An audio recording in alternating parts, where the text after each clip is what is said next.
name is Lisa Flynn. Pronouns are she and her, and I identify as a queer transgender woman. I definitely feel part of the LGBTQ community as a whole. That's become a huge part of my life since hatching as trans. My name is Bob. I consider myself a gay man, so I guess I'm a member of the gay community. I came out very late. I was 27. And so that's different from many fellows today who come out much earlier. My name is Peason Cheng. My pronouns are he, him, his. I am Asian, older gay man. I'm a Buddhist, and I'm a tennis player.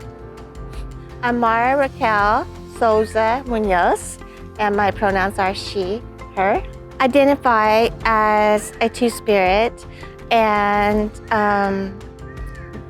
to understand, I think I'm pretty much pansexual because I fall in love with people's soul, and their body parts really aren't that important to me. I'm a pretty deeply spiritual person who I love people and I like to make connections, but I'm demisexual.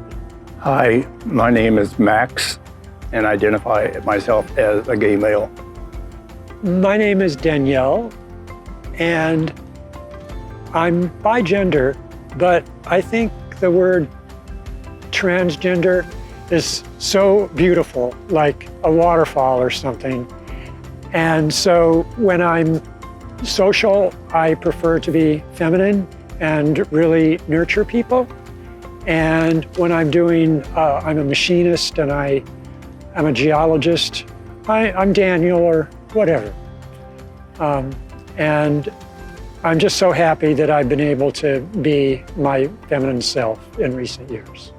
So he, she, whatever.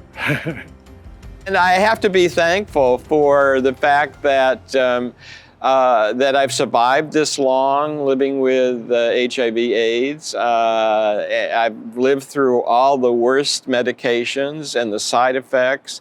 And here I am when I didn't expect to be alive. I expected to be dead 30 years ago. And here I am. So and of course that affected my income during those years. So I don't have a big, huge retirement nest egg to pull on or any other kinds of access because probably my greatest years of income went away from the 1990s onward. The communities that I'm a part of and the identity that I express in those communities has been expanded.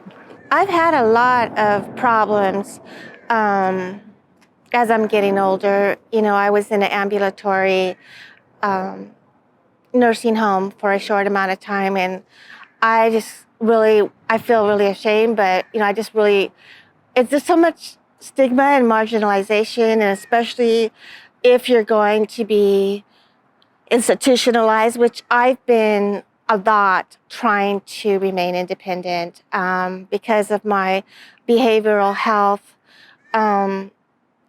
Or it's not really, I don't call it behavioral health. I call it mental health challenges. And I really struggle because it's hard to integrate into different communities when you have layers upon layers upon layers of stigma, you know, and I've faced that. But however, I know that it's made me a very strong and resilient person. Part of the worst part of being an older adult, especially a gay one, is social connections. Right now, the pandemic sort of ruined everything, but hopefully it's over, and I'm waiting on a booster, so I feel comfortable in any situation with people. And I'm a tactile person, so I like to hug people. And I miss that.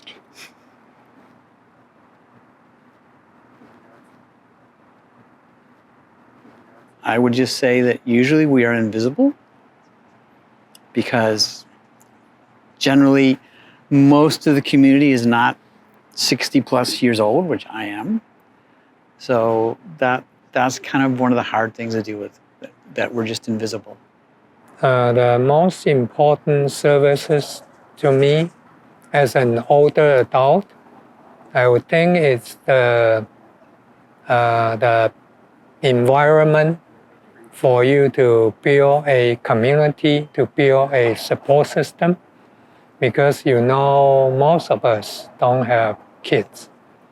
And as we grow older, we need friends support or the family we choose to support us.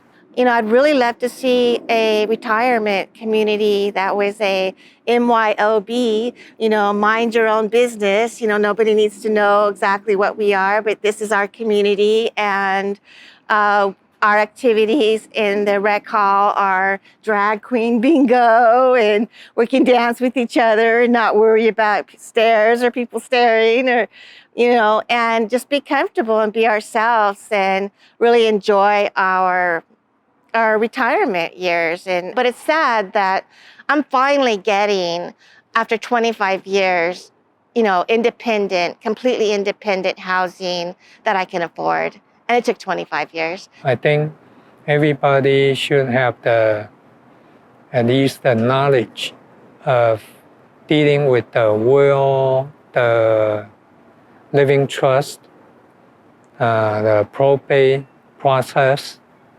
Yeah, because I learned that the hard way. The waiving of some of the incidental costs for my health care because I'm low income. Other services tend to be provided through friends and family. My rent is not what it might be, and that's because I do a lot of things for my family. Let me just preface that with saying that I carry huge privileges because I worked in tech in the Valley, Silicon Valley, for 30 plus years. So I realize I carry this privilege that I had all this stuff just given to me. And I know lots of trans girls who do not have that. So it's nothing to do with being old, but just being trans in our society means frequently you're just on your own. And it just breaks my heart.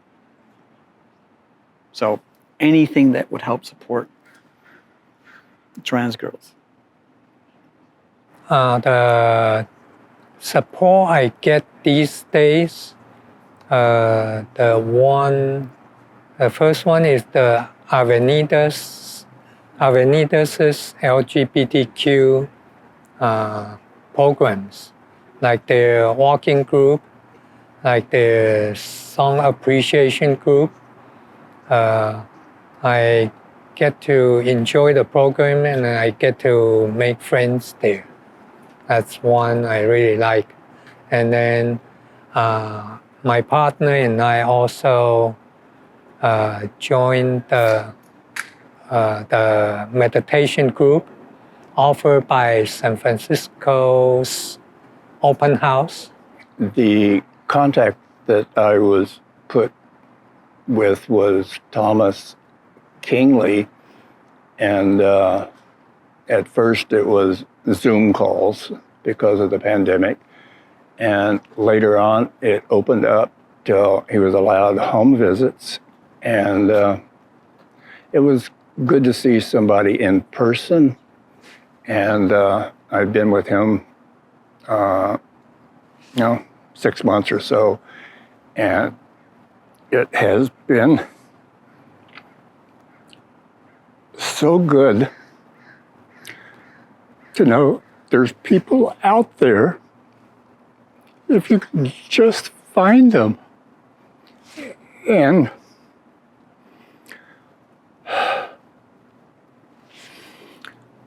I was so depressed that I was suicidal.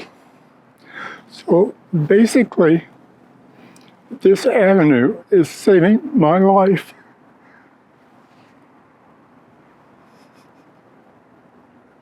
I thought it was important to complete the LGBT survey because I felt that the county government need to know what they were doing right and other things that they could do more of. And so the survey provided a platform to address some of those questions, and there were enough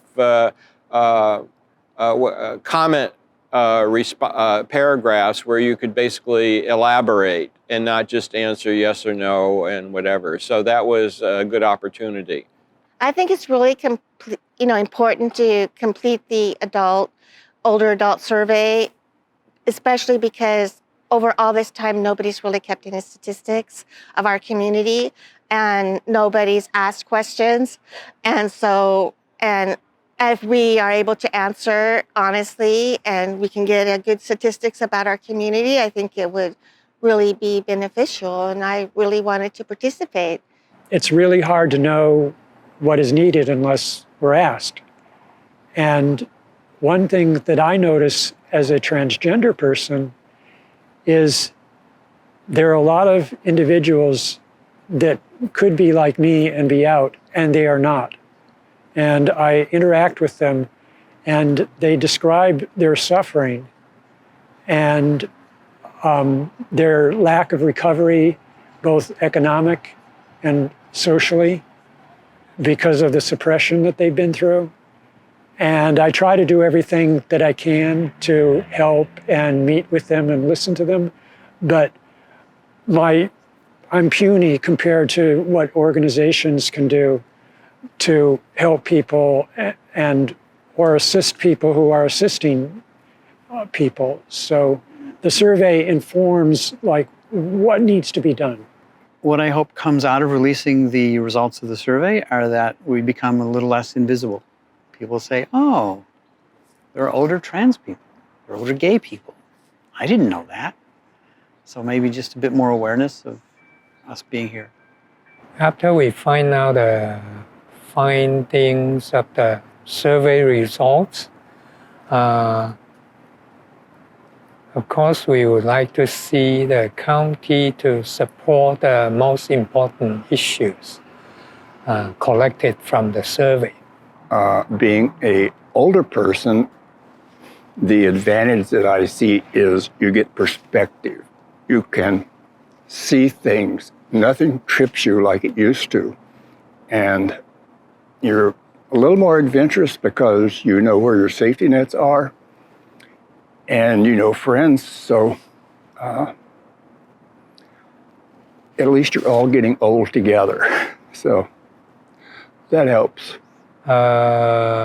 One thing I love about being older LGBTQ adult is as you grow older, you get more experiences with your life, so you feel more freedom about your life.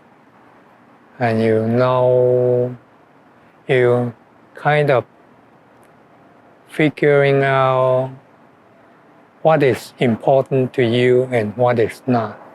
I finally feel free to be myself. I feel like I've been hiding who I am and my identity and feeling like I'm always not myself and not authentic. It's very freeing for me to be a senior. It really is. And I'd like to be more with our community, with the senior community.